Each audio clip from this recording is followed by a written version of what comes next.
In the last video, I told you a story about a kind little man who lived in my grandmother's house. This story is the complete opposite.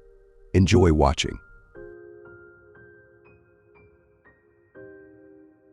On the outskirts of a quiet village, where roads wound through thickets, stood a house that seemed to conceal its own mysteries within its dark corners. In this house lived my mother with my little brother. However, the mysterious forces dwelling in this place brought them unprecedented trials. My mother felt uneasy when she began to notice strange phenomena in the house.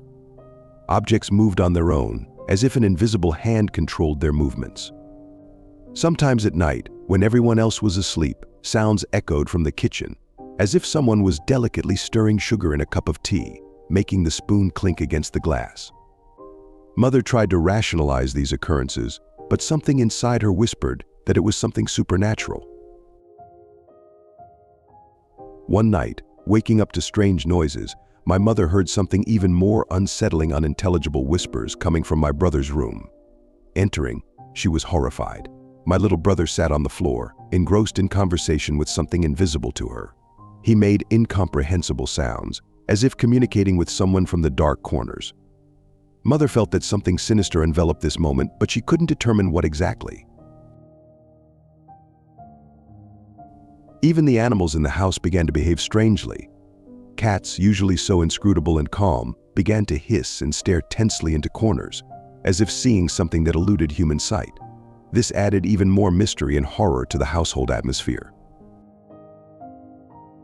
But the most terrifying moment occurred on one fateful day. Mother, leaving my brother alone in the house for a moment, went out to feed the dog. It was at this moment that a piercing child's cry rang out. She rushed back inside and saw a horrifying sight. My brother lay on the floor, and next to him stood a teapot, its boiling contents scalding him to 70% of his body. It was something out of a nightmare. Mother couldn't believe her eyes. My brother was immediately hospitalized, and the fight for his life began. He underwent several surgeries, including a skin graft. Despite everything, my brother survived. Over time, a legend spread in the village about the house where all this happened. It was said that many years ago, an old man lived there, locked in his anger and loneliness. His evil spirit, which died in this house, remained there, cursing the place.